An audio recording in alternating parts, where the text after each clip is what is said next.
Ipagkay su di tahi Aman hen som ten nom ding Apalal to na anga ding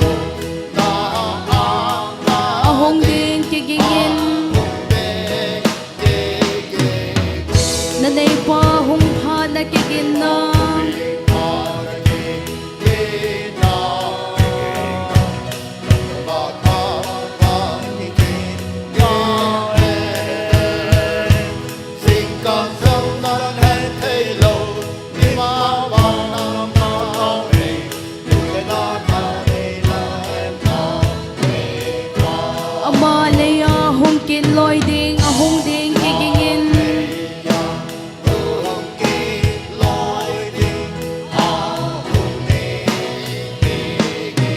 Alet alal ay kipantay ahong ding kigingin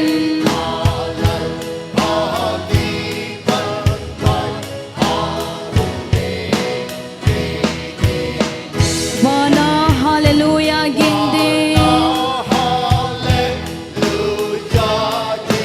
Huhing nahin po ding Jesu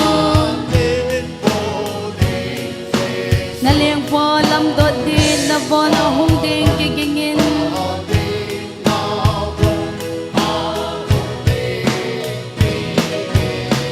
Nanay pa hong pa nakigin na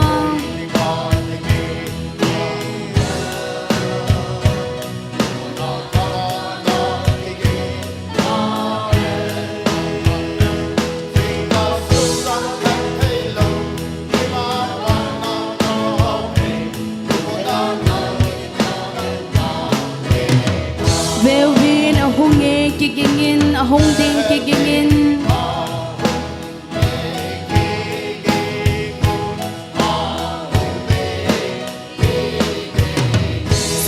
na ikaw ba dingo ahong pat kikingin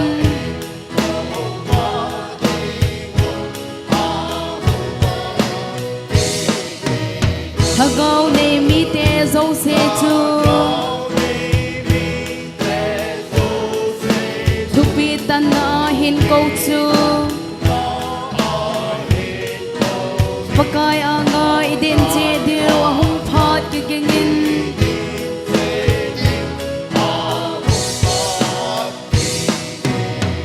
Nanay pa hong pa nakigin na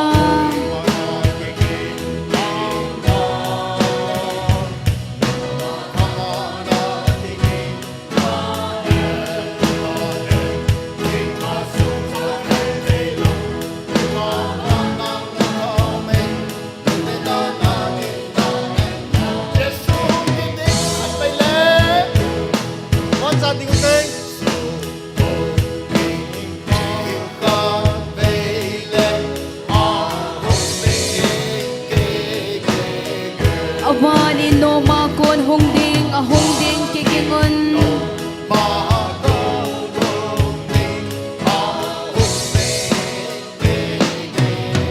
Ipagkayo di tahi Aman hen som ten nom ding Apalal to na anga din ahong ding kikingin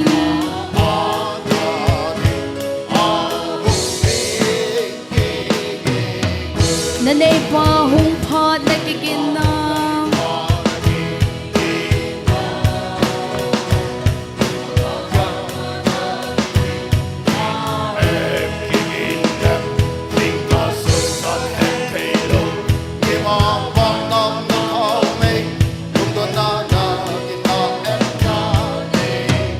Amalia hong kitloy ding ahong ding kikingin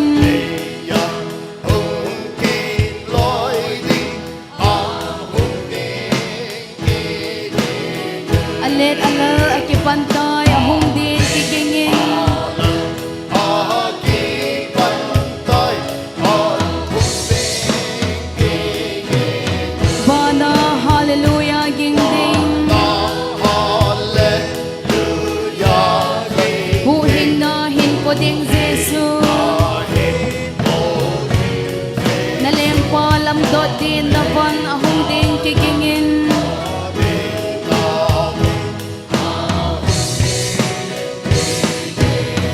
nanay pa hong thad na kikin na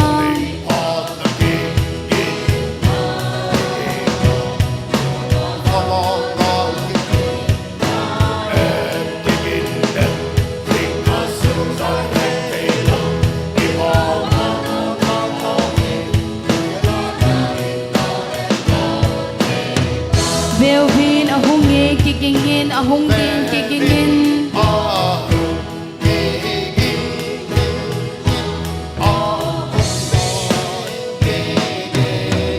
sumko na ikaw ba dingo ahong thad kikingin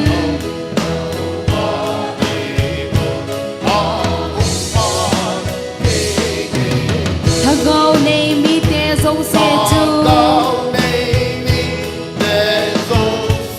Tupitan na hin câu chu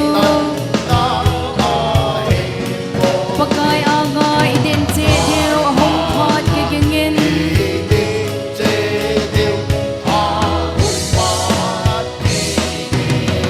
Nanay pa hong thad na kikin na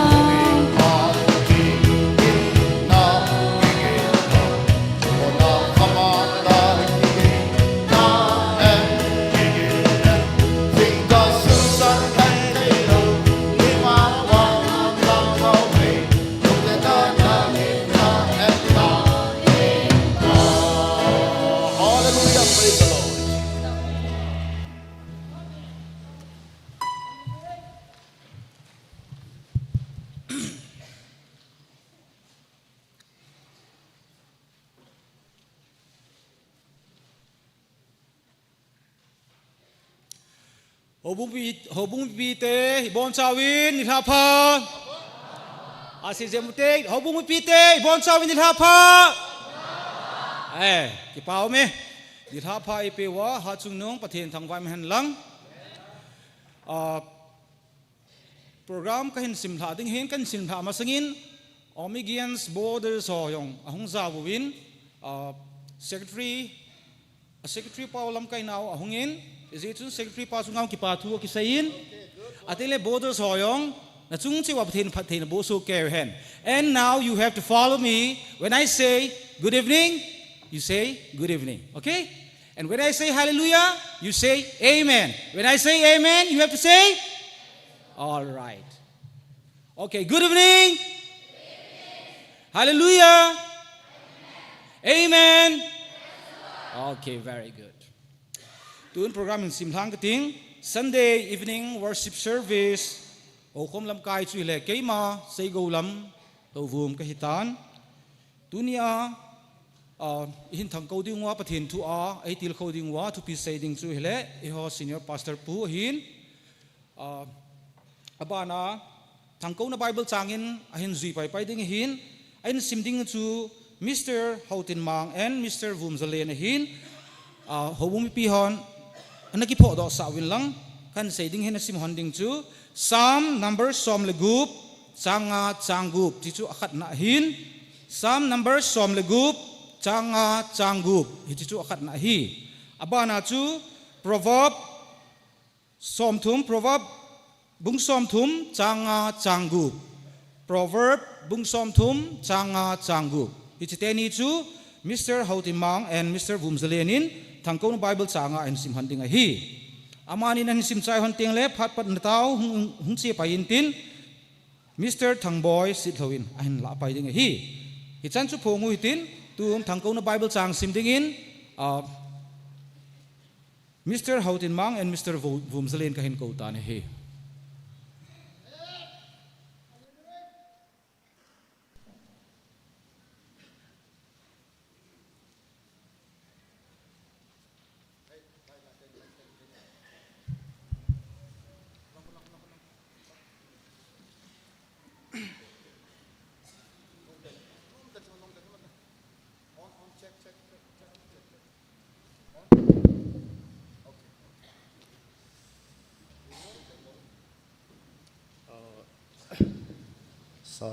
Psalm number bung som legup changa changup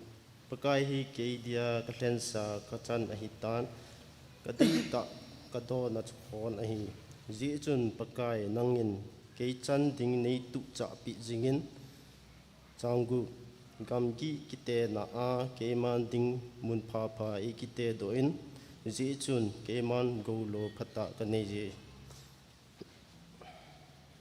Prawab bung som thum changa changup changa pathen tu sei zo se hi adi so ke je ako mak selte din pathen chu lum tabang ahi changup pathenin asei sa athu chu be labdan achuti lo le aman napho a mizo nahi loading ahi Prawab bung som thum changa changup pathenin tu theng sim dona pathenin pathei bu pitaw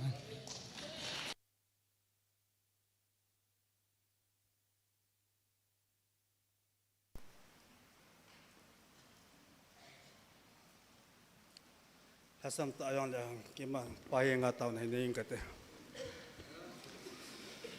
Tunsot na kikalti nilo hing zingale ingal zingwa wancung sang pena hing zing kapatin o kapakai.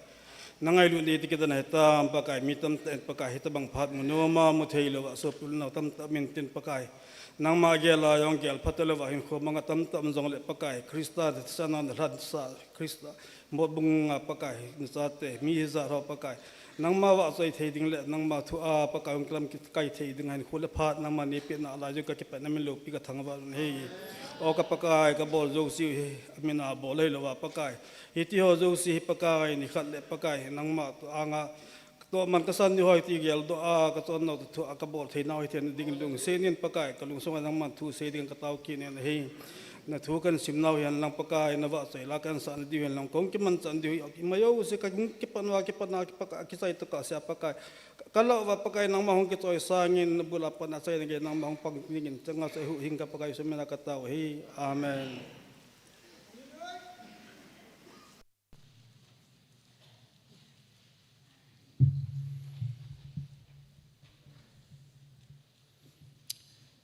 tu na ban si paitaw tini programu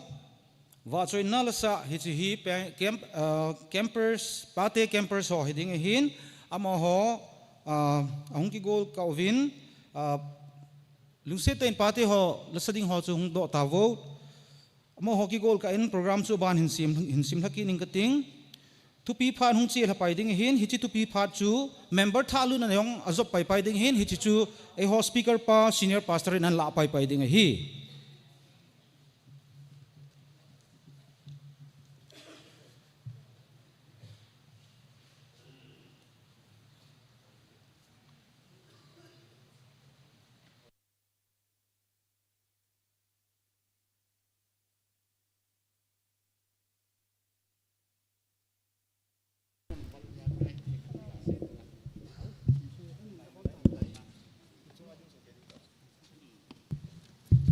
No.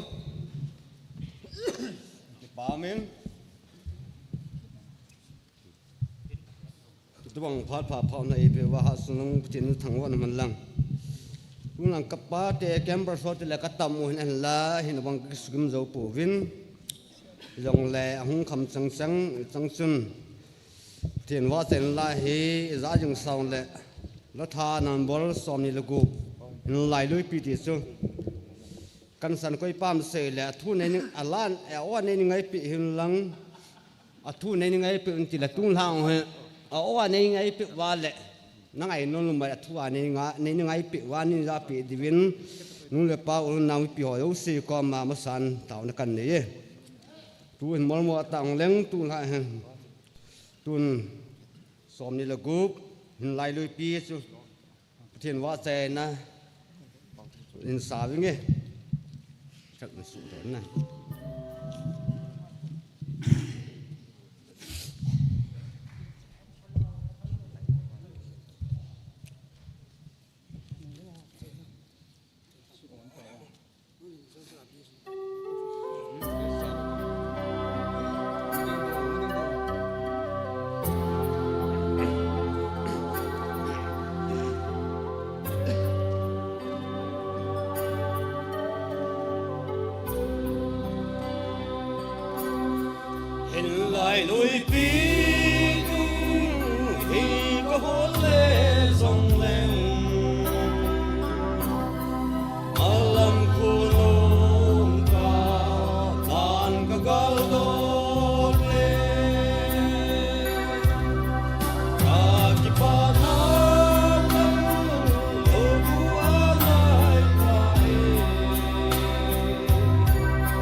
More ta sa now to me pan Pate bu pitan.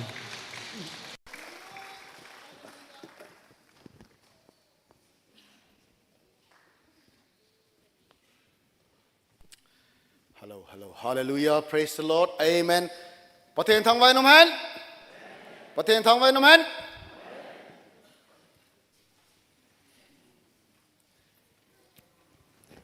Pate ho, kema, anazao ho, Paten Houkhom na hin ko nom ta manuwa, juteng le anu pa a Houkhom kamuzin kathanom le zengin. Juteng le ba chaila ho jong thanom ten akihilovin ki pa mong mongin tukuma Paten nin ilawa na tongin Pate ho hi biman tamahevin Thursday Nilhah chun ke jong kaketep bangin amo jong aketep mun ke jong kaketep khomun Man Society kai khom Nilhah se la thani hi thon lova ke jong Paten thu ka sei ding ama ho follow up ding le ama ho til kho na dinga amo akai lom the lo ding tia he kaketep mo hin group jong ka ke se mo wa itia chupan kalau hin tu cái gì atam zo ahal nule akipa now kamuzing zengin pathin kathangwa in pathin ithangwa so cái gì ibon chavin pathin thangwa zeng hite hobung the purpose of the church. What is the purpose of the church? Hobung abidoi hi ipiham. Hobung church, hobung abidoi hi. Tam ta nante. Ahiwa nga, hobung abidoi hi. Van gam lut khom che ding, pathena ki pi khom che ding, tiyahin. Hizia chu van gam lut ding sa nang le kezin. Alut lâu lại ding hoi ipui khom diu. Hicha chi ipui khom ding wa chu pan ha lai la diu. Chu teng la van gam lut ding a in pui lut ta ule. Van gam lut ding mi te chu itin kho iman ding ham. Ni sia ki til kho diu. Sapawa biblical term, theological term, edification. Edify, building up. To build up, kisa do ding. Do not remain as you are.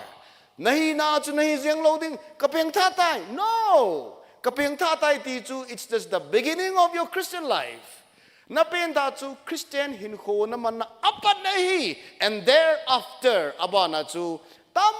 ta umahi. Hi che tam ta ho chu hi ho zia chu iki ho mahi. Hobung ho chu hobung mi theng te chu hobung kiti chu ecclesia Greek power ecclesia which means called out once câu do ho hobung kiti chu câu do chu they are the called out ones amo chu ki câu do ho chu where are they called out from hoile ko na ki câu do hi waham a ki câu do ho chu vanoi ho ya ko na peng tha lo ho ko na atuma ki câu do hu hing na chang ding le Krista dung sun ding hin khu mang ho chu hi chi ki câu da ho bung chu hi che hi ho in a hi in hi chi ho in a kai ho chu ho bung a hin hi chi ho bung chu amun ho bung local church visible church mu thei ho bung a hi chi mu thei ho bung local church mu thei ho bung ho chu membership la ho chu membership lo chu ama peng tha lo ham ama le pathen ti ka omin pathen ne so kezin ken ka hepon nang in hepon ama ho chu hung ki loi khom wa local church ki loi khom wa hi che ho bung chu hi ahin la ho bung ta ecclesia ko do ho chu koi ham ti a hi le a ki ko do ho chu hen tum invisible mu thei lo chu tunia hi koi hi câu độ ta Krista adinga hin kho manga peng tha di ta chu koi ham ti chu ki mu thei lo ai wa no le set adama pana chai ri ge ai koi pen chu kam ti chu ke thei lo invisible ki mu thei lo ta hi che invisible hol a chu mu thei lo church hi che universal church kiti local church I mean universal church I mean local church chu Hoin na ga sa membership na kaya pastor ama diken ho zu kham jong le pastor pa ka kani kham jong le church ai dia to church hi peng tha lo church hi ngai ai wanga chu hi cho chu in the invisible church mu the lo chho bung ta chu pang di nam pang lo di nam ti pa chu ama le pathin ji ka hin hi cha chu hui na di ta nei ho ko do ho chu ai Hiji hobunga chu, hiji member ho chu. Tun, let us consider.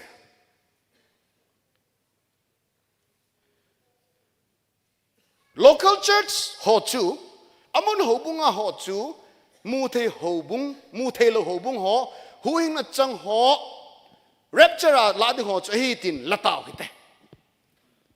Nang zong chu, nakita sa nahin kapeng tha natin keong kapeng tha katin nangin zong nang kapeng tha cha tevin hitun rapture chi ding ho hitawe rapture chi ding ho latwa chi ding ho athi rong le van gam lu ding ho chi hitawe ithi rong le van gam lu ding hi ta le cha chu ki chai lo wa aban thagawin kho chuteng le eya ko na midang mat kit ding chuteng le pathin lung dein kho iti mandam Christian chung iti sim bedam iti hat bedam lam zot it's a Christian hin ko lam izot nawat ikal sonot khat ikitil ko bediu hitila chu tu chunga Pate campers hozong thanom ta amot ka sejin adan thuma amawin khatchu peng tha sa huina kicheta nei lungwong sa ai wanga pathin tu het benom khanto benom amawin khatchu hile kapeng tha anatia ai wanga boy awmin khatchu le peng tha lo group awmin group thum ho amawin hi chi ho chu atha ben ang ki kungkal song ki nu wa amaho hi tuai hobung ai ta win ikitho pidiu ita sot diu lam kai hon jong ama ho chu entangle ki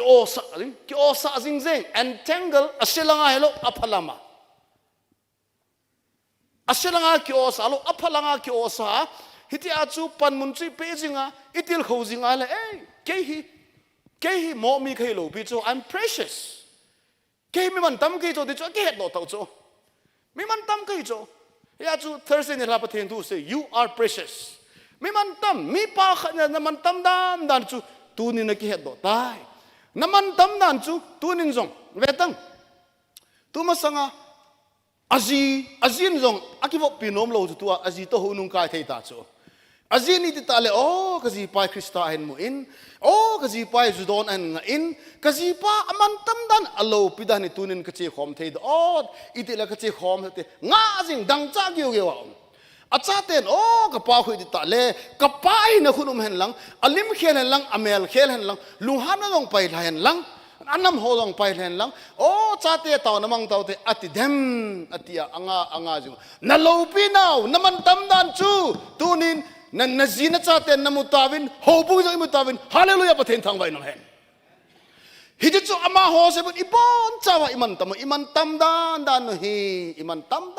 dan hi ama ho chu iga pan satwang ma chu ibon chawa iman tam hi hiji iman tam chu hin lo khoin pan khom teng le hobung chung ha na hobung chu ha teng le in sung lo achama ha sa in sung ha teng le hobung ha na kipa i halu ai ta na hi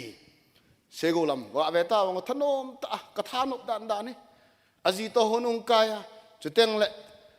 conduct abola thanop amdan ala taw namang pa jong chwe tong he ka te ama chu pathina anaki pesa chu bible simi chu ai wanga wa manga chile chapa wa mang pa wanga sok ta wa manga hallelujah hey hunglu ta chila ai wanga chu na che pi ka ve na le nu pa ma cho ka thanop dan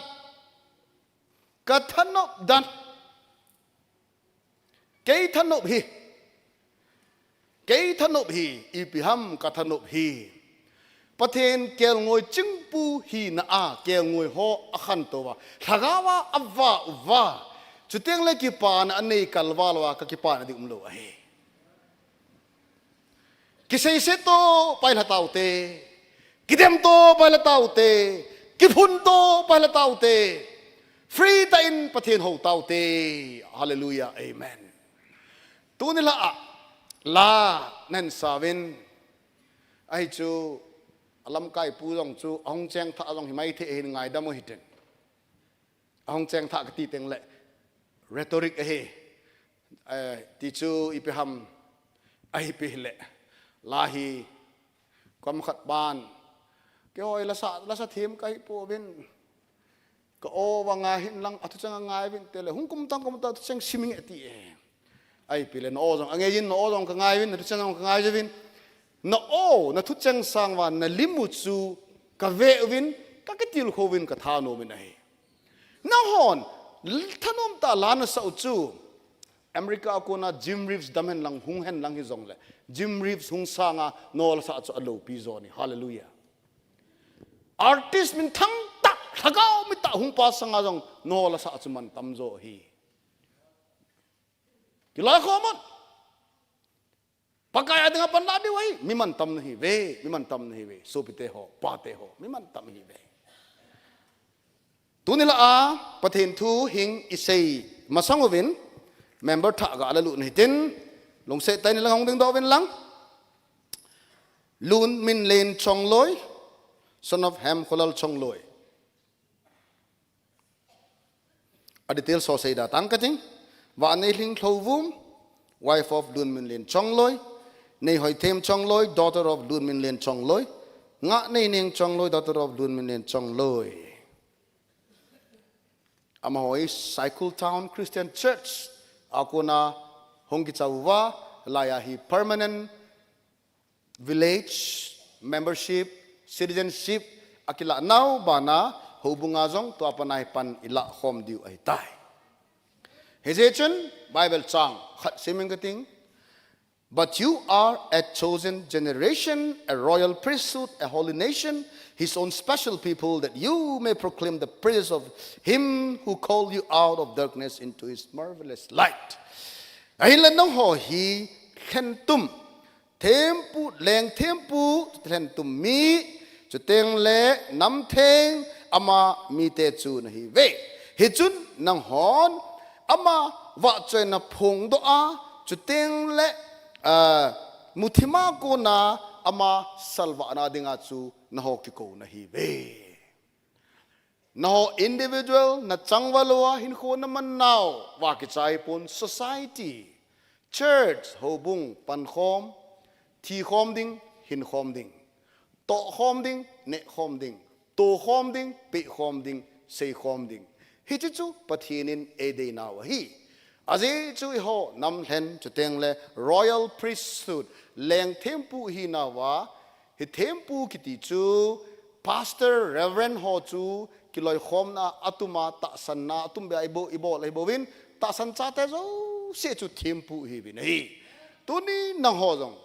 thempu ta san cha te ni cha te neo cha ai win nang nin Christa nei no thempu ne honin thempu nai to khom wa pan la khom wa to khom ne khom sa khom kai khom bol khom thanom ta pan la wa khosungen lang hobung hi yong le thanom ta pan la jing divin ikitevin pa hinga taw na chom cha ni te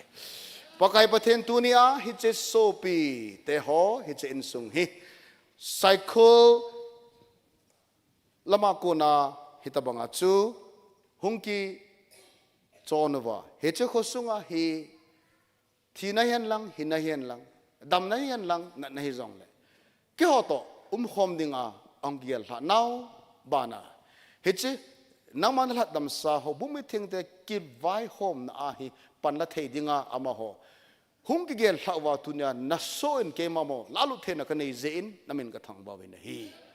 tu apana ama ho jong pontho ta thaselela kipa ta halta hilai muna hi pan la khom dinga to ding hen lang se di hen lang bol di jong la hal ta la thanom ta ki phalam lova pan la jing dingin amo zo se phathei bu in lang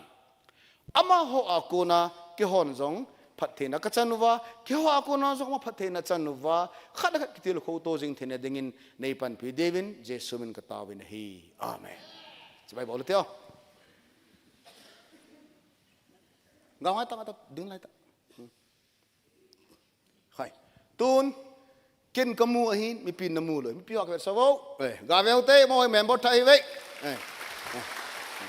pa mai che ta wo thank you yes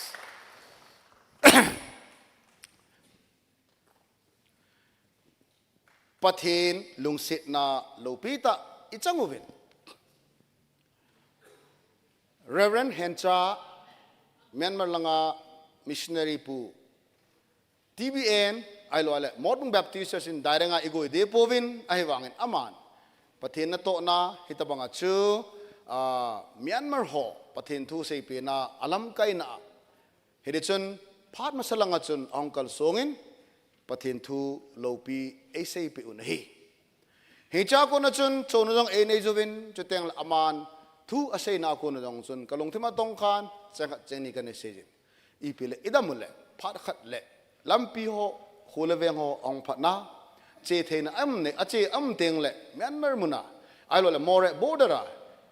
kalsong thei thei ki kalsong in tin amun yong spot encourage ki bolin tin pathin na to na thei hi le muthim gama ti chu in a phong do win chu teng le I thau jong anup ding ta sa nomin hi ain la kidang ten hichema sanga chun pu khup ne chu teng le ain nei pi ning cha ama nin ape penin ki phalna ne honin tumasanga chu Nepal langa missionary adinga sum anakipezia anakibolahin tu kumahi acai na hitan atha iti phat le pan kala thei ding ham tin ka ngai tu ne le tu ni la in hitabang chona kamuin ka ki pa je chen keile kai nei pinjong Myanmar langa chu dangka sangsom langa hasia thoninge ati honi nei heche ati hon chu abana chu ipichi ding ham ti pa chu lungela ke nei lai ta in ahile missionary ho to chu teng le ite ren hen cha to mission chairman pu thangjang to oi pu thangjang to ke to tabanga chu diken bu na dong chun Google Meet ID chu ka thonin ahin la ahong join povin apoi je uham ipiham ayam tel ipiham long chu het lu mai thei hen ipil aban tel het di wai tan het di hin secretary bu chu aboyin chu Google Meet ap imasanga ki mutu danin meeting Google Meet ka bolawin ka khowin ale missionary ho long chu akimu in ahile pu khup ne teni yong chu phone call ka bolin Google Meet sa nong zau thondam katile ka sahone ti honin phone call akibolin amani voice langa kakto khomun ale chinela chun amanin asot dinglong chu koi ham ti yong chu he hon tan amin jong he honin chu teng le he chu hita banga chu hobung through a pu khup ne le en nei pin dangka sangsom le sanga misterin to nenga thasia to do ato do ti honding ta zin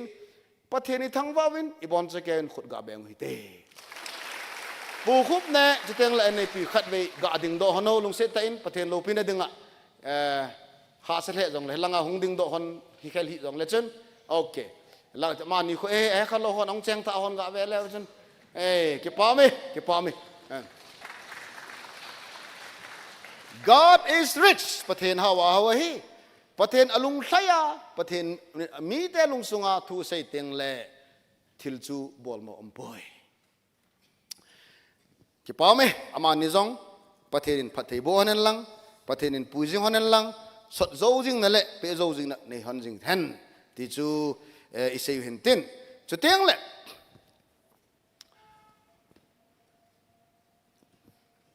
Honglong ding Sunday zingka nila 19 morning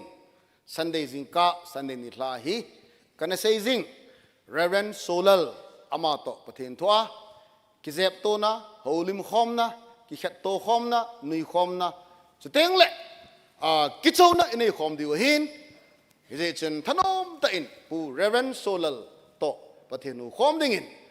Sunday morning evening adinga in ki go jing dingowin tauna jong igel do wa khanto na machal na mazot na inei dingwin ekite mun hi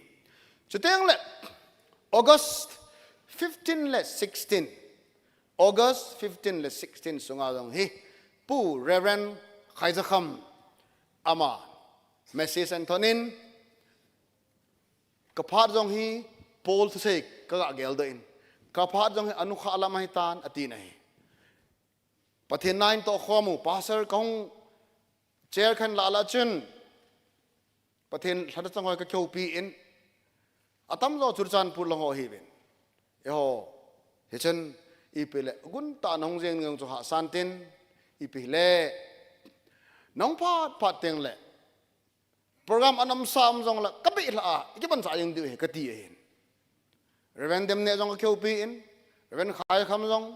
chuteng le Reverend Solun jong chuteng le Reverend On Kho jong ka keu pin pathin thachan na tong ho koi ho bung thu lovin ala ma ho jong ong pha no le ke mang khom dingin umovin athau no min he hilai dung hile anytime ko the hin khulanga ko na tum ba e ko diu cho asan program anei teng le ti chen tu chunga chun tu ma sanga kem ibol lai chu chun Reverend Khai kham ong kal ong do in hile Wednesday le khong thei the tin ipiong la phat man tam ta chu kem chai ni thlai jong la ahunga chenga cheng ni etil kho diu jong la ka tin ai wangin pathen thil gon aphazo lam hin tin aboi nong thei ta poi ai huing na thudola le khabu hi chi e atin chong chu tun ka ko ma min peace som ni an thonin book som ni an thonin book som ni la chun ni chu secretary pul assistant pasaban kila tan ta som lagi ruma hin som lagi la chu akila ading jong them khat am tan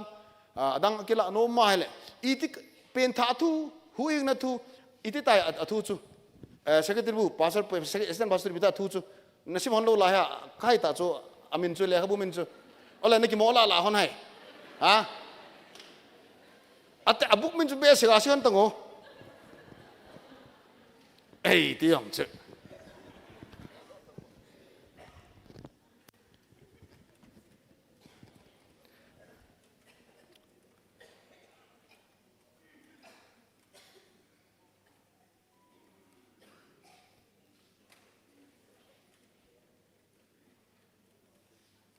iti kapin tha iti ka zui ding ham tie chule kham khang dong lam hil ai ya chu toy book som lagi omen ke ko ma dang ka jani man ahin kaga po sa dei o ma hala ka tile mi khanin school nei khat hiya le khabu na zu hin tin ka don put pai yeng som ni ve ka tu na yong la kho lo chu ya chu ipile pathin thu pha thang sat na dinga chu mo a adei am le ti hin to mi ki chu hin adei bela hong teng la tam tain pu the ama ta na su de hin ye chun a hi le august ta chong thei po ni jong la to ai message thot kinin august 15 le 16 na hi 15 ni le 15 ni le true love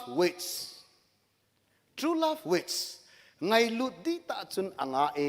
ti hi khangdong ho adinga 15 ni le seminar about de hin true love waits true love does not hurry ti nai chu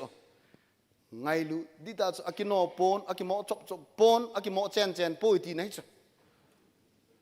ti chu ki go vin lang khangdong te ho chu teng le sunday 16 ni sunday hin sunday ni le minu mi pa adinga seminar de minu mi pa nu pa hello minu mi pa azi lo zong achanga hong the azi ain ko lut nom lo zong le achanga hong the azi to hung zong hung the one day seminar ibol di we holam kai ho long thong ka bon chawa ka pandi ke yong ka jinu to ka jaw ding ka to kho man de nu pa kem nu pa seminar pate seminar nu te seminar itile lungthim asoi khat an akale itham kan ala imjivin ila lo di we ti cho hin hit chu board of the can ka gel khomovin pha ka savin board of the can thau nomin board of the can pangche da ji go wa hin workers so syong ipan che di we hi chu teng le may tarik ni le sound training in a di we hin hicha hi apang thei chan mi tam ta wa ngai lo man cha the ho bo pang ding hi chu hin tutua e ho sound operator pa jong sanga khan to be cha na ding chu teng le adang ho jong aga head diu ken jong them khat be ka head ding selen anglo den le ken ka control the ni ding tie am dan chu ka to de ipile hitabang imawa program nom omen thanom ta pan la diu chamlat ta pathen ho khom diu chamlat ta thanom ta pathen ho khom diu hi tu zanin pathen thu isai diu hi ahi le timothy bungni chang khana pana changli sei chom tang ka te ka thuma kai tambe senin kajinun papa na thuma kai sauji be se nei tin ahi wanga chu thuma kai yong chit lo hai chona nom ki thawai chona hen min thang ti long tham thang ya ngai nom si he jim lo he nom ki thawai cho khu ipi le khan to nai chala ta sa thagao ki ngai lut na thanom ta cham that ta pathen ho khom ding chu teng le kum hiat pi hi school ki bolin khat we vele ka chapong ho in kaya ka hin pui ji in pastor a ko na jong secretary a ko na jong kondang a ko na jong to soi cha tu ni omega chapong ho angwin ki pa me tiom khaloi nal dan da ne la ta segulam ve tong he ka te azim no chu ka kyo piong lo amu ami tha nom chula hi chu spirit de nga chu member tha ma la ga lim ngai chila ha ka ti inal ji dan dan thank you Mr. Segulam ai wang ken ka sei sa lo pi chong ola ka sei sai Segulam sei sa pui na khet ong khet mat lo he ya chu kum hi za hi ka chapa ho kain pu ya wang to soi cha ai lo wal accidentally ang sei hil chang sei lo secretary pu ang pau mle ang secretary anai sign khat de chang sei kha lo ama pan la ang khan pui jing he ese pastor pa tong lun jong ama secretary khat nei cha jong to soi cha sei kha lo cho thêm thêm cái tiêu khổ này chứ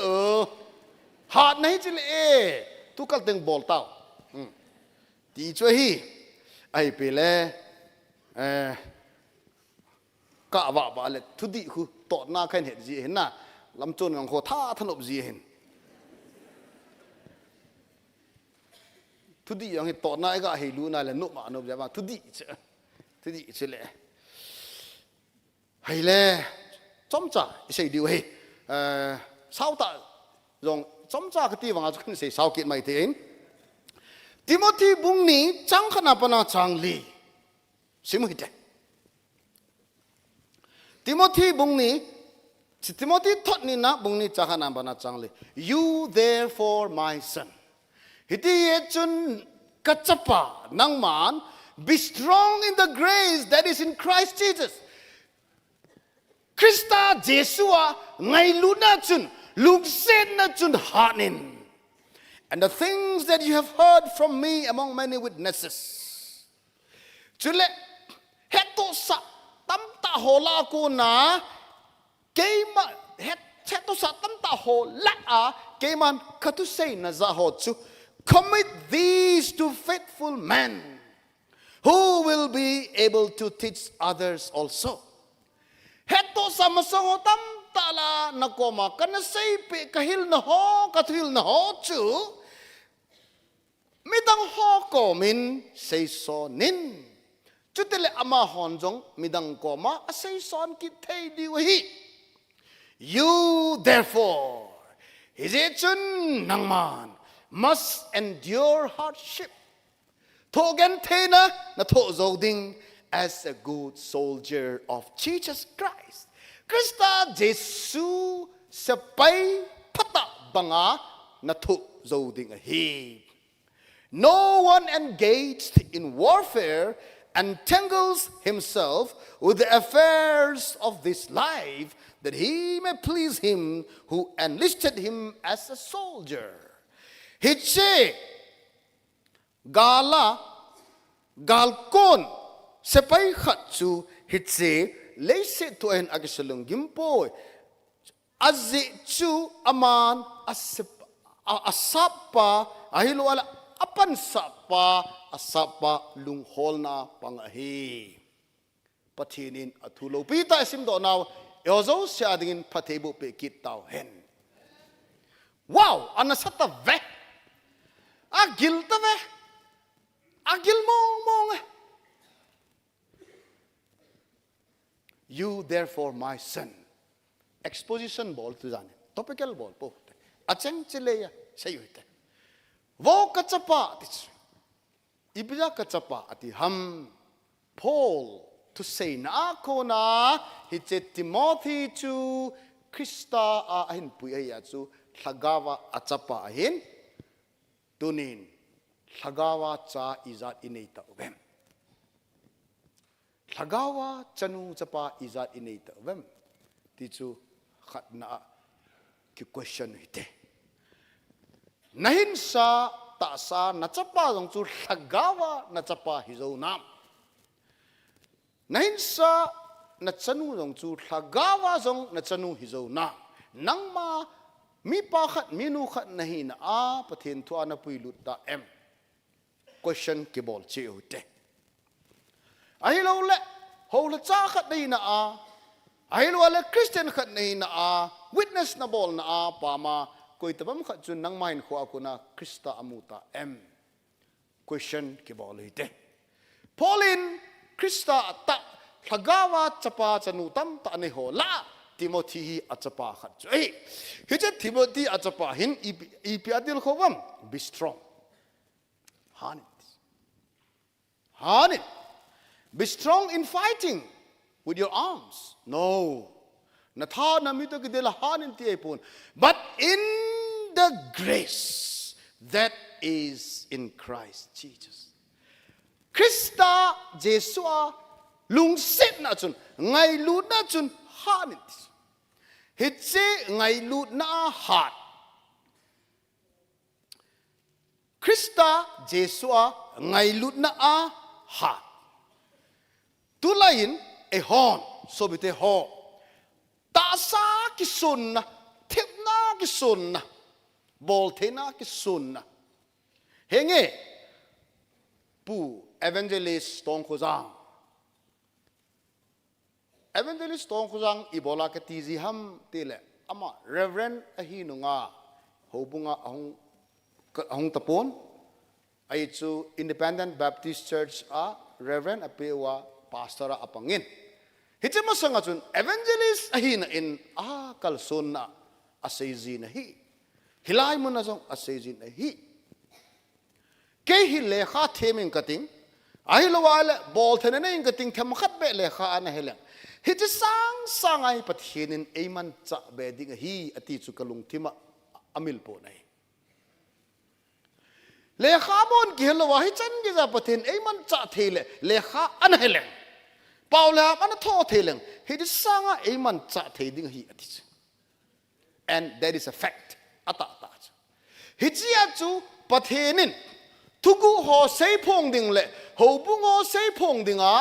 Old Testament chung ana ki sei do lo sei phong ding a chu koi akovam lekha them pa dan them pa Bible dan tu apum changa hepa ai wanga Krista huing puiti ata san lo bo ahin Messiah huing pu chu ata san lo bo ahin ai wanga pathen thu ap an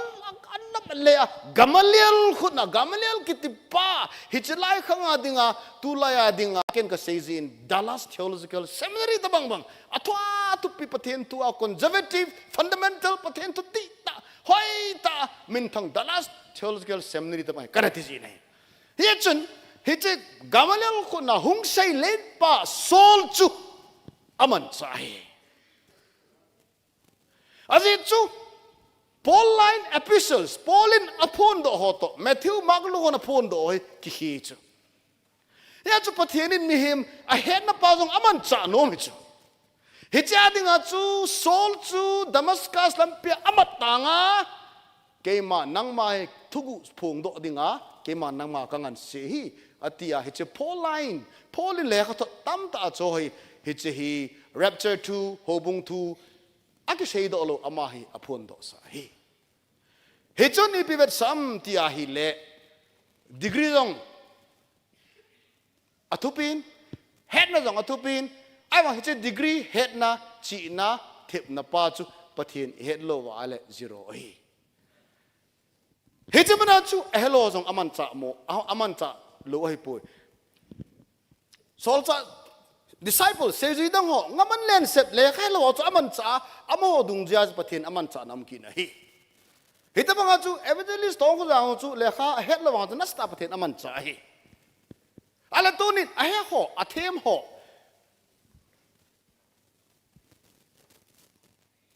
lekha he ho chi na ne ho chu pathen na kipeu hitin ai wanga ichi naw le he naw chu klit sapin minoi sian ai manu la wang chun pathen ezep di we he de chui manu pathen no pin ngai manu va kinel sa na ito teng na sta pathen ei man cha di we tu chunga camper so dong lekha he kingol sa bol theya kingol sa wa nunup san a hen den tam ta mo ai to amon ong ki sem phat no wa vain hom de hi nga le lo me nei ai wa nong ki chi so ni noi se wa le kidel ki di we nei chong chum ki nei nei chong chu to na tu ta ka je lu dei na han bo ni ma cha hello nin ti wa le wang chen bishinga ti ki di we nei he chu I he na chi na chu pathen lo na in man chaw thanom ta in man chaw he chu Paul chu le kha he dan he Ay wangin Paul in Timothy ko mga bisayam. Be strong, not in your knowledge, not in your might, not in your background, but in the grace of our Lord Jesus Christ. Krista milung sit na, mingay lut na chun, nang makihabol na le, nang mabol tina kisong lovin, Krista lung sit na chun, hat jingin atin hi. Hallelujah, patin tangway naman. Tunay, hiting ngay lut na Krista, mingay lut na hin. Ngay lut na chu inay ting le, it's God's power in weakness. Ilhasam na adong patina ko na hat na kitsangin. Idin zolo ting le. Abol te pa dong chu. Sumtam ta nei pa dong chu. Ahaw pa dong chu. Tahat na nei pa dong chu. Lekha sang ta sim pa dong chu. Nikhat ni lekha sam dis. Ahead na ding zolo. Ay mga ngay luna chu am ting le. Oh. Ding zo ding kisong zo ding panala zo di hi. Krista mi ngay lut na chu zolel umlo hi. Ihe na chi na wang chu ni khala hasam ding kite ding ki hai mil ding zero ke ding hi. Krista alung sit na a hat mi te wang chu hat jing ding ai. Tunin sobite ho campers ho. Chuteng le campers tilwa koi jong len. Krista hin na ne ho. I hat now, Krista I hat do. They din kasobite ho, Pate ho campers ho. Nadu chat ta utsu. Nadal ha utsu. Aha sai. Krista mingay lut na a. Krista mingay lut na a. Na tho zo teng le. Krista mingay lut na su. Hat na tho zo na nanay ding hi. Tuzing kan kasay tay, kazo kasay lo hi awanga. Kasi yun mimin sayzihin 18 say datang kating mi khanin sir tin ka ong kai lo ho chun zawin lang chuteng lo tuzong live stream ki bola hin mi hon zawin lang sir pan kapin tha ka ki sim tha lagawa ki sim tha hi katung mo mo ngati so ni si a packet get talap ka ne chu ka nga long chu kain kho anomin kasu mong jong tapu ti chu. Hallelujah patin thangway naman. Krista ngay lut na zala azo the chu kaki pa in patin ka thangway nei. Ay mga hiti chu kazo tay tin lungbong inum hin. Khep na hum kidai. Na loy ho la chu ain khap ting le na ne nom ding hi. Na loy hon ai lo ala ipam na te ha ipite ha ipiha na bol jo khu za chom cho. Kho khanga nam lo chu ga ki te le alin dan danin. Ta ba lo chu. Tao mi dendrai dong kisai ta so na to ai dendrai hop ta lo bu cho bi people kin ta nan nain mu deu na thao nom deu cho hey be strong in the grace of our Lord Jesus Christ. Krista Jesu angai lu na chu na jing ai hey ke Krista thatam chang ka hi chu ke hi ta bang mi ka hi chu na ti ngai aping tha dong chon se thamo lo pi chu ai wang chu tao na to tho a pan la a ai sung mi ten support ring ai chu ai sung mi ten ching ta wa give up pi ta wang chom khat chu kum khat be give up pi ta wa hiteng sele olola tha thei ri chu ai chu kum sot ta hung edik gam ta chu mo hoi kum sot ta hung edik ta chu ai sung mi ten give up pi vin lang sacrifice bol tao hoi tain pan la ve lang tho pi vin lang khaye boy pupa na ning boy pa thovo hun kai che ta te ole ba jinu jun kho che dam khe hilo de hina ya hat diu he e ho ti ol sa the lo piu cho Krista ngai lut na one aban ki na nu le Pate ho hobung lam kai ho chuteng le most importantly at pena ke ka chapang ho ka warden miniung ho Krista mingai lut na chu I ha Iki son lo di wahi. Ke jong ka thu the hi. Khem na ka la the hi. I pham khat zia chu ki bo kho chu kon bon em lo kan ti the hi. Ka ti the hi. Aki song ding ko ma cham po ve. He je chun ha no hite. Ha ngoi te pan la kho moi te ki til kho to te. Krista mi ngai la na chun ha ne. ไอ้เละพอลิน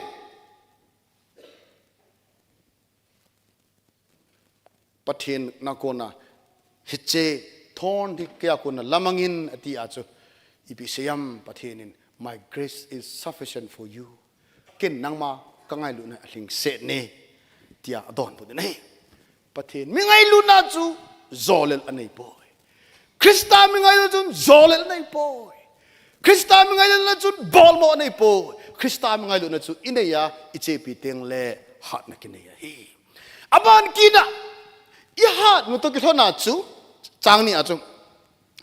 and the things that you have heard from me among many witnesses commit these to faithful men who will be able to teach others also heto sami hotam ta'la ke man nang kahil chu ati achang sia gu thima ahil pa se lum mi hola ahil pa se among many witnesses heto sami tam ta mi ho masanga kahil chu nang man kikol sa inlang hilai ka chu expose hil chi na khat ga ni te ibisia heto sami ho masanga kahil chu aheto witness aheto mi ho tam ta la kahil chu ipi se ham especially tunin campers ho tunia no nakitep now video yung kalha do de kan ha do de yo teng le kem la kitep now ho chu ka bol ka phat kanei lo la hin kan ha do de hetosa hobung masangalong mi masangalong no hon ka bol ding hin tiu ken long ka sei pe ho chu hi chu ho chu na su mi lo di ai tunin pathin la chapu keiman hasam le jong lang patin la chahat kai na ka se hi kei koma ka se hi ti kei ma e se pe ti la chi uitin hi chu mi ho ma sanga e ki se pe hi he che hi nang man mi dang ho ko ma se son in ti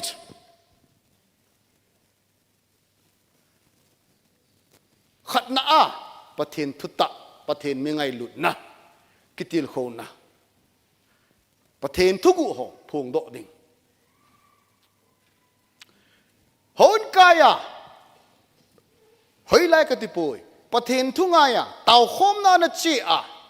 pathen mi te ke loi khom na taw na manga na chi a ai lo le hon kaya na chi na muna tu ni jing zani hoi lai ka ti poi wherever you are hoi lai zong le na ji hen do ding le ipina sei ji am astuni ba chaila sa ho akuna chun tuni pathen thu kangai na akuna chun ti ahi midang ho ko ma sei pe son na aung kai lo ho sei pe son ka sei ji nei na nang kai lo ti a pho sanga cha te ho nau te ho kai nei pi tuni achu pastor pun secretary pun evangelist pun speaker pun hintabanga asei chu ka phat chom dan hiti cho gatil khona say son so that they will also be able to tell to others among midang ko ma say son he to change to Timothy Aziz he to chain of gospel chain of truth telling tuta say na chain na hong say chu Paulin a say pe chu Timothy Azia Timothy ako na say son be na patin thu ang machalin tunin ihon imutawin na hi tunin ihon imu ba ikichay sa alo diu isopi unawa patin pat na now how do we witness iti heto sa how do we tell the word of God to others patin thu chi iti say pe diu ham we have gifts tilpe that chom lagaw thing tilpe idam le lagaw thing tilpe tu pa khala se yuitin se ding atambe se nin aban bana se diu hin lagaw thing tilpe ichan na wa hi akipa na jong seido thelo mi umbe ta seido sei them na tilpe achan lo je achu abang chu sei thiam na thil pe achan ya chu azo zuang sei kit chu abang ko sei do the na preaching teaching thil pe achan lo zia chu akipa na no sei do the lom ki nai chu a gift iman chawa chu teng la bang ke het na hita banga hon ka kai le hon kong kai a pathian sei pan a sei chu in ka hlun teng le ka chapang ho la lang ka ji ka cha jang la ama sei za ko na cho kapan sana tam ta ama sei sanga jong application ka koi be ki na sei the na chu gift ka nei chu ai ma mi yo sen nei lo chu ai lo la tu ni phat chom ti ale ka ki pa dan I pe na ki pa de le sei the lo chu kho lo pi chu mi yo sei a sei the lo pi chu hi jong le nai kho chun pu do le chun I mana sei the lo wa chu na thu za dung ja chu na chon teng le nang jong chu nai kho chun thu a sei ta che amen amen in khoving thu sei dich hin kho a tu sei loi anato a tu sei loi akama tu sei loi avon khela tu sei loi asam khela tu sei loi kare ama jong pi chu asam chu ba le lang tu ana chom te a ki su le ti loi na ve tong siu la jong smart dan chu ve tau ti he ka te ai nu khon amelin thu sei da khula he ka te zem lo pi khula he ka te mang keng to long ai nu khon he ka mang keng khadu ga dingo pathe lo pi please mang keng khadu imza ka ka sa lo di khadu ga dingo mang keng khadu ga dingo ve ta bang chu thu sei sa leo chun sei dei ve ta ai bang alim khu smart dan ki khelai chu ai nu khon thu sei chu hallelujah hallelujah please sit down good Friday ni suddenly ka ko do ka holim sa le aman jong seng na to sei jeng chu ai wang chu sei jeng chu na sei do ka ki pa chu alim mu jong le ai nu khon ho na ang jong thu sei ta chu ya chu mang kyang bon hun a che ta le keong che ta nge ti du ta chu mang kyang bon aji to hun ka khom le keong che ta nge an ti ta chu la he ka ti ano na zo zo wa bible thu na sei sanga ma hon ken ke ga ding ka ti ken ka zo zo wa bible thu ka sei sanga mang kyang to loi siulam to la thunom ta hon ka du sa mon thu sei ta chu la pathen tu sei lam chom mai cha ya chu he che pathen thu na za chu ati chu ama hon kem sunga aza u chu a chon na wa pu do tas podo zam jingu hen hallelujah podo zim jingu hen lang na lo pi naw naman tam naw chu mi hon mi jung jingu hen ai le hitia chu ai le who will be able to teach others also this ama hon jong midang ko ma asai son be thine dingwin ati ya chu ama hon jong chain of gospel ita chu kizut na chi cha ma sala pathin tu chu thang something Motbung Krista tisana dam changte hobung mi te ho thagawa I ha nuwa imatsalwa panila wa ita chu kipun khom na lam ta na lam chuteng le pathin na to na lam ate dia hin kho ki sem na hi hin kho ki sem na hin kho pathin to kinai na imatsalwa hitia chu pathin thugil hi im lo diu hi chang thum le chang li ichai wa diu hai ta you therefore must endure hardship as a good soldier of Jesus Christ hitia chun nangma Krista Jesu sepai phata bangin sepai phata bangin ha satna dowin lang to in sepai khatsun sepai pension dikan lang along mi khat mi ni ne jo sepai ki sa leo accountant pu yong sepai cho sepai ho hi zat chom jing o hi na sa ba hi dikan ho la long hi anasa pen ma ho hi adang ho hi pastor apa na adang ho ka mo hi u ba cha ma ho sepai pension na na sa ya sepai pension ho hi dikan a imo dei dan dan nom khe se pai pan sunga chumi ipaham a master pa lu hol cho che nom thum lo che kanuna che wai cho hijita banga chun krista se pai pata bang no jong umun ti cho army ho se se le ho jong krista se pai hu cho hiche leise na amang the ding mihem noya mon kanuna akipu le nang le ke ton sot pathin jesu krista se pai pata bangin tho gen the na tho zo dingin ki go hite tho gen the na kiti hi it comes in various forms tu di context sa sing kate Timothy context sa sei daing kate Timothy context a hi Paul hiche Timothy context ai pam tele persecution su gen the na Christian no su gen the na lang panga ha bol tunin ihon patin lung sinin patin hat chung nung milung sit na in democracy gama imun democracy gama umjong leo hen tulai Hindu hat na ho hin pathin tu hang santa sei thei taloa persecution ng ampan tai eo Manipur Nagaland Mizoram no di sa am ho e ho la hin tu gejin hitabang Christian kisu gen the na ito hi lai juwe koyam pathin tu se ya to gen the chang ampo ai la tu ni ibichu hardship bol diu ham hardship bol diwa chu hardship bol diwa chu idu tak ai wanga pathin thu ta ki to lo ngol chu hardship ai kasai nahi chalhum na don thelo de hi tia doctrine advice na bol long chu chalhum chu chon sit nai sai lo chu a chalhum na ga ngol ding long chu ha mong mong ha chu chalhum don jing pa ding a chu ai le hin khonop sa na ngol sa na zula sa ngol an ngol ding chu ha mong mong ha chu he di chu hardship he di chu gen the na chu zoin lang chu teng le koi ba tuni tuing ka se tuni kamolo le bol lo ti ho hi chu ho koi party khat ama thil khat ama hi le kingol sa ding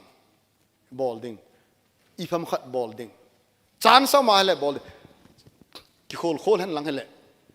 kia konin ga ki pan le chance am lo zia hi mu thea chon se bol lo ya chance ki mule he ka te chat vai gam tai dio ole ke wang ti pung ne ti vai hiya chu hitabang ho chu gen the ta tho do chu sum le pai anga numei anga pasal anga ne le cha anga zo se na anga zo se a lo thin na ding anga tho zo the na ne anga ji na hi Krista se pai phata banga tu zanin kasobite ho pathienin elung se na elung sit now he che alung sit na he ikison pidiu I hat pidiu I het now ichi now wa chu a backup diu he bovin Paul a backup abol banga ai wanga Paul ni pisayam chon sola ke achung nung pen ka hi ati tho hi akineu sa dat chu kaman tai ka bol thei tai abonin ka chai tai kati poi ati chu Philippia chu achai nan conclude nga bol hitin Kaiman Philippi bungtum changsom lenia chu kaman cha tai kalol hin tai tin kaiman ka changai to poi ahin la I press on kamachal jing zenge masang lang kano zenge that I may lay hold of that for which Christ Jesus has also laid hold of me Christian aimat na ze Damascus rona ai namat na azi chu hitu manozing dinga lord hin sa jing dinga hitu bulit sa dinga alung dai hol jing dingin kaiman kaki ha bol jing zengin hi atis tunin Paul bangin kaman cha tai kaling tai tin gel po hitin kapeng tha tai tin lung thai po hitin lung thai diu hin cha chu kilop sa po tin mabana gal ka zon dingin Krista gal ka zon dingin tin pan lau hitin hobum mi te hazo se lam kai ho ke apana bon cha ke wa ke kai ti tai ka hing tai tin gel po hitin amawang nitin le phatina Krista ta ki vop jing ding le taw na mang jing ding le tho ha na angai lu na pang jing de ding le zo jing dingin ha panin pang hitin pathenin athu isei do nawa nang le ke dinga ibon chawa dingin phathe ebo pe taw hen amen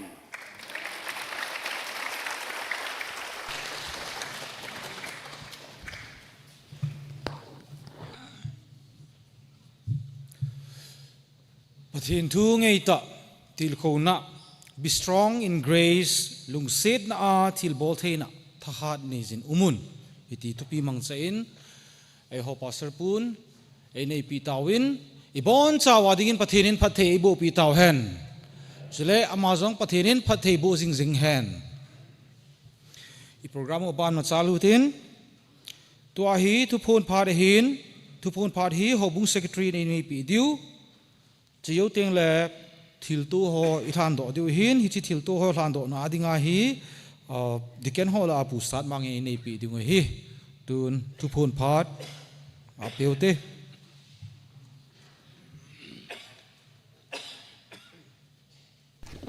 hello tu phat chana pathe ibo hat chunung pathen thangwai nom han tu hop ta sung houn kai khom na ho Pate kema napang Pate hon phat mun zat chom hoi in lo piu hin on dak hi han taun hi han Bible chang sim hi han lasa ai zong le mun tampi amon hin lo piu hin tuni tha in zong phat mun lo pi ta tampi hin su buret pe win Pate camper so tinalai zutin ama ho zo si chunga zong ipakai Jesu Krista menin ki pa thu ken nong kain phong nge he pathin pha sa le hong thong ding hap ta sunga zong hi phat mun chom kondak ki pat na tau ki khen na tau Bible chang sim ba choila sa hi chaw hi Pate campers hon in lo pi zom na lai deu hin ki pa ta pang zom jing na lai dingin Pate campers ho tun thain avelen kan tem kin ve ong thong ding Tuesday ni tha ting le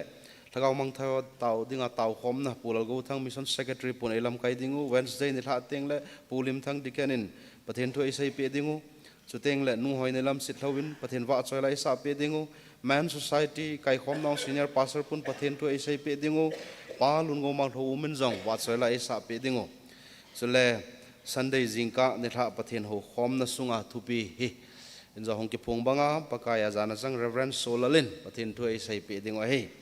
chuteng na sunga hi women choir hon jong wa choila isa pe untin chule nu te phabi hon jong Bible recitation with action jong ki pa ta e thopi dingu Pate campers hon jong wa choi na labung ai sa pe dingu phat dang kan pon lo ho zo se hi Pate campers hon ain su bulit diu hin ki pa ta pathen ho khom na ho pang zom jing dingin ho bumi pi te ho kan tem so kai zuin hi jing ka taw na hi jing pi taw na pung li le ke apana pung gup chan hi ho un ko da ke hong jing e pathen he nga taw na mang nom chan ho ina hong taw jing thei zo hin pung gup le ke teng le mi pi taw khom ni man jiu hi tu hap ta sunga jingka mi pi taw khom lam kai ding pu lam chon chong loi pu vum lam Sitlhou pu hau pau tho vum pu go kam sing sit pu tong zelen Sitlhou pu vum za hau tho vum ama ho cheng hi diu hi tu ni tha pathin ho khom nau sungen hop som mi som thumin ahin pen mai cham mi som lan nin ahin pe membership fund jong mi som lan nin ahin pe thil pe hin choi ho zo sizalin pathin thang bai nom hen athan do ding dikan pu khunin kan koi tai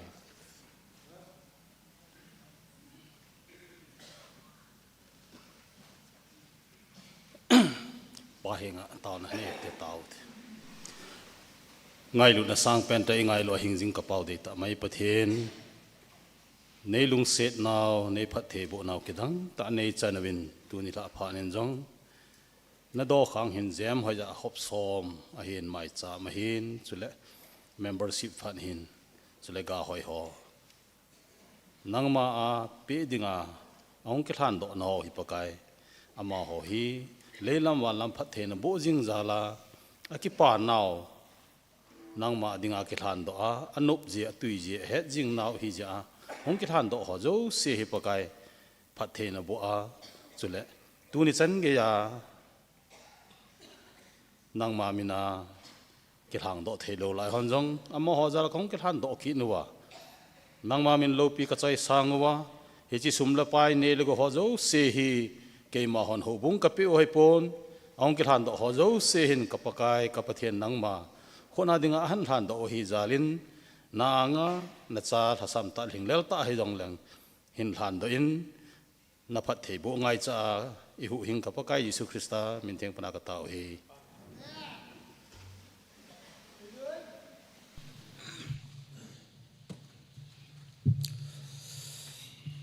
Hot say na lang mano tao hitin. Hot say na la chu lalam kai hon in hall pi win lang. Hot say na tao ding chu Pate hola pasadlin thuvum hiding a hin. Tun ha pa na ikilam kai nawa su kiel bol kiel sei kiel male pakai Jesu Krista minin kingai dam tu hiti. Tu ni bon chawin ding khom hitin phat say na la lalam kai ho lam kai nan la sa khom hitin. Phat say na tao chu pasadlin hiding a hin. Christian labu zakat le som nga lagi hin ku dei lai athe thing na ku lai pange Hello. he ku dei lai ya chom me Thing da pun lai abange lai ha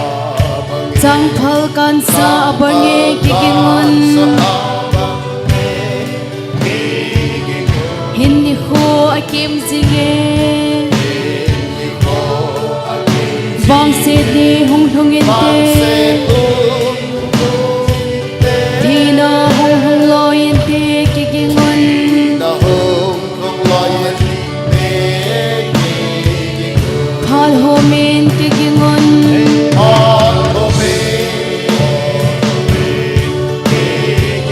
Jesu na ko lai hin kikingon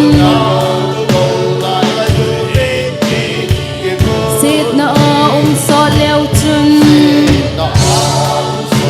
Hin na kod hon hom lovin Na lut hot ki khelin te kikingon Pa cha hoi lai pun loin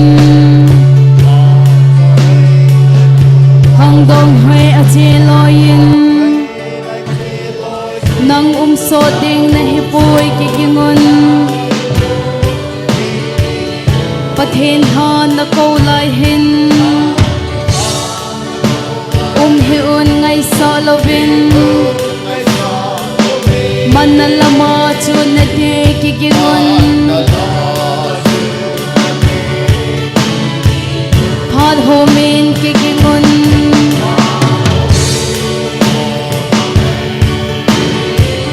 Jesu na ko lai hin kikingon Sit na so leo chun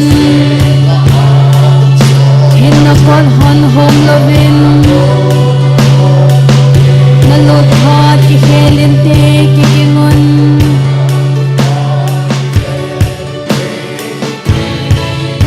Had akim tul zinge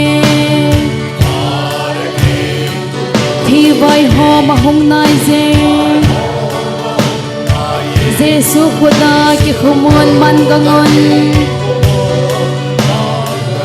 Vang sit na hong thuna Nan hagaw man masangin Alaw pila chu simon kigingon Phat homin kigingon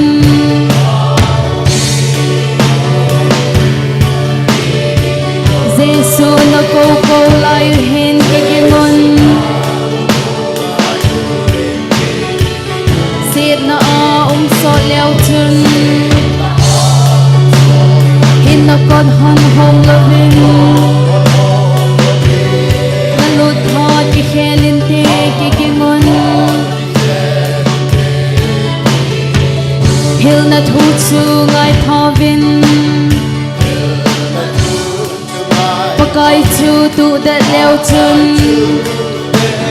Van mi zong se ki pa ding kigingon John said một hem ta havin Giêsu chu ta sa nun lang Van lang zo nen tun che vin kikingon Phal ho men kikingon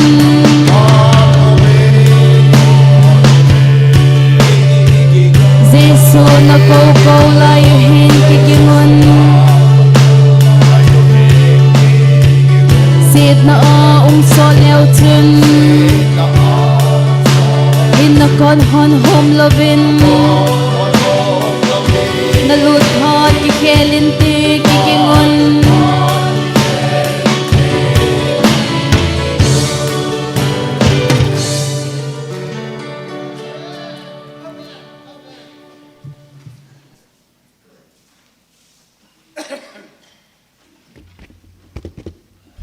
Taute wan le sit sima ai mata kya ni lo king jing wan mak pau ting ta pa mai pagai nang man ka ki pat na pakaya azon chen gen in puita jewin am sa pen pen nam lo pita mai ka thang wai hi long sit ni chan jalwin pakai lasa hen lang bai ba sin man lang